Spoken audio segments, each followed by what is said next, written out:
Aku tuh dulu nggak mau dua hal, masuk UPN dan gap year. Antara kalau nggak masuk UI, kalau nggak BINUS. Salah satu alasan kenapa nggak mau di UPN, karena deket banget sama rumah aku. Dan kayak bosan aja gitu kalau misalkan masuk ke kampus yang deket rumah. Nah, tapi di tahun 2024, aku ditolak sama si Kuning. Ditolak dari SNBP, UTBK, sampai PPKB. Dan hal itu mengharuskan aku untuk gap year. Karena keadaan ekonomi pada saat itu tidak memungkinkan untuk aku punya safety net di kampus swasta. Di tahun 2025, aku tetap nggak mau ngejar UPN. Nggak mau ngejar jadi pilihan satu sih. Jadi pilihan ketiga.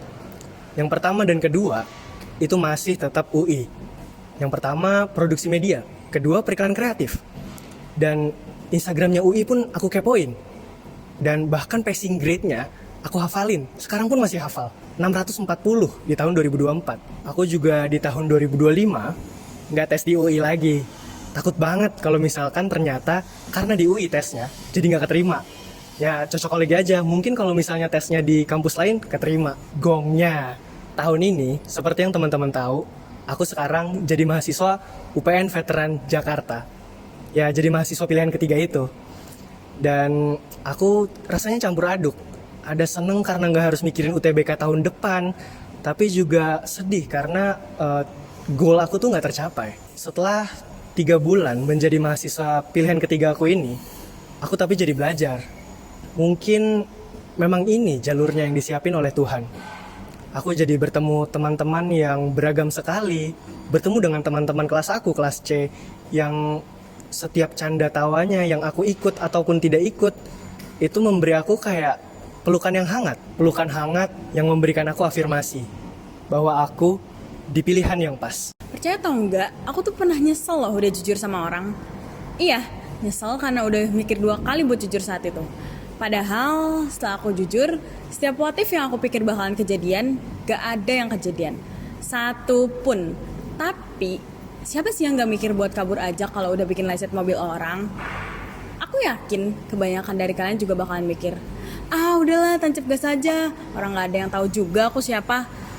Nah, kira-kira itu yang ada di pikiran aku tepat setelah suara kriit dari stang motorku dan mobil seorang bersentuhan secara kasar. Entah udah berapa sumpah serapah yang keluar di dalam hati aku. Mungkin rapper kondang juga kalah cepet deh. Di situasi yang genting kayak gitu, aku tuh tetap harus mikir yang jernih. Kayak gimana ya, aku harus apa? Apa aku harus ganti rugi akan kerusakan mobil itu? Aduh, mikirin aja udah bikin dompet kecil aku meringis. Tapi semua pemikiran itu tuh ngebawa aku ke konflik batin yang sedemikian kuatnya. Aku harus milih antara pelarian atau integritas. Pada akhirnya, aku mantap dengan pilihanku untuk menepi, menurunkan ego, dan menyampaikan permintaan maaf secara tulus. Pas ngelihat goresan putih panjang di mobil itu, aku udah siap banget deh kalau harus kena marah atau kena sumpah serapah dari sang empunya mobil.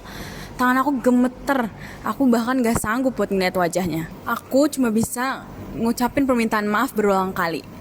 Tapi pengemudi tersebut malah ngelawatin keadaan aku. Aku tuh heran. Aku sampai bilang, aku harus ganti rugi berapa kak? Namun pengemudi itu bilang gak perlu diganti karena dia itu cuma ngelawatin keadaan aku. Dia cuma mau tahu apakah aku baik-baik aja. Aku sadar kejadian ini ngebentuk aku jadi pribadi yang gak takut untuk jujur dan bertanggung jawab atas kesalahan yang aku buat. Dan aku percaya setiap hal terjadi di hidup kita dengan alasan. Dan pengalaman ini jadi guru aku untuk ngajarin kejujuran.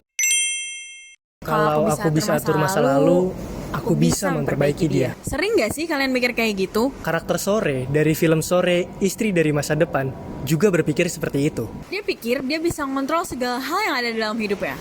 Padahal enggak loh. Dalam film, hal ini disebut sebagai false belief atau keyakinan yang salah. Sementara di kehidupan kita yang asli, false belief tuh nyata loh adanya. Misalnya, merasa kita tidak bisa public speaking, tapi sebenarnya belum mencoba. Atau pas kita ngerasa yakin kalau seorang tuh gak suka sama kita, padahal kita aja belum nyoba buat nanya. Bahkan, kepercayaan bahwa harus masuk ke PTN tertentu agar bisa mencapai pekerjaan impian. Atau kepercayaan bahwa jujur itu bisa bikin orang marah, itu juga termasuk ke dalam false belief loh. Ada quote dari Voltaire yang cocok banget sama hal ini. Uncertainty is an uncomfortable position, but certainty is an absurd one.